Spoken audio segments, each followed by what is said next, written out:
Ang Aklat ng Galatians Kabanata 6. Mga kapatid, kung ang isang tao ay nahuli sa ilang pagkakasala, kayo na espiritual ang dapat magpanumbalik sa taong yun sa espiritu ng kahinahunan.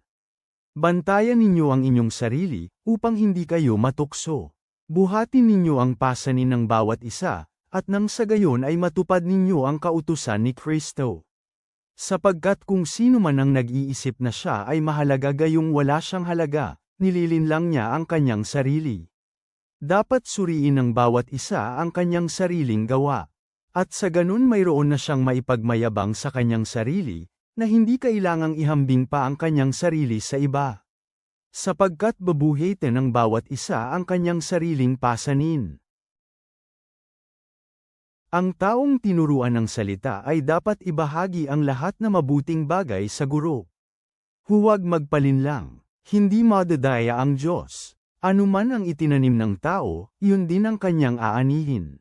Sapagkat siya na nagtanim ng butil sa kanyang likas na kasamaan ay aani din ng kapahamakan, ngunit siya na nagtanim ng butil ng espiritu, ay aani ng buhay na walang hanggan na galing sa espiritu. Hindi tayo dapat mapagod sa paggawa ng mabuti, dahil sa takdang panahon magkakaroon tayo ng ani kung hindi tayo sesuko. Kaya nga, kung magroon tayong pagkakataon, gumawa tayo ng mabuti sa bawat isa. Magsaygawa tayo ng mabuti lalo na sa mga nasa sambahayan ng pananampalataya. Tingnan ninyo kung gaano kalalaking mga titik ang isinulat ko sa inyo sa aking sariling sulat kamay. Silang naghahangad na makapagbigay kaluguran sa laman ang pumipilit sa inyo na magpatuli. Ginagawa lang nila ito upang hindi sila usigin tungkol sa krus ni Kristo. Sapagkat maging ang mga tuli ay hindi sinusunod ang kautusan. Sa halip, nais nila kayong matuli upang maipagmalaki nila ang patungkol sa inyong laman. Hindi sana mangyari na ako ay magmalaki maliban lang sa krus ng ating Panginoong Jesu Kristo.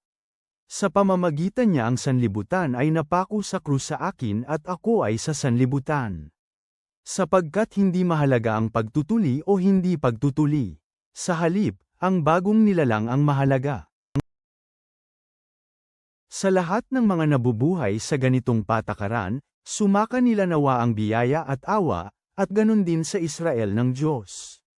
Mula ngayon wala nang manggugulo sa akin, sapagkat daladala ko ang mga marka ni Kristo sa aking katawan. Nawa ang biyaya ng ating Panginoong Jesu Kristo ay sumainyo, mga kapatid. Amen. Ama naming nasa langit, kami ay lumalapit sa iyo na may mga pusong puno ng pasasalamat, na kinikilala ang tawag na magtulungan sa pagdadala ng mga pasanin at ibalik sa tamang landas ang mga nadapa. Turuan mo kaming maglakad sa kababaan ng loob at suportahan ang isa't isa ng may biyaya, na nagpapakita ng iyong habag sa aming mga gawa. Naway magtanim kami ng mga binhi ng kabutihan at kabaitan sa aming buhay, na mag-aani ng bunga na magbibigay karangalan sa iyong pangalan. Tulungan mo kaming magmahal gaya ng pagmamahal mo sa amin. Amen.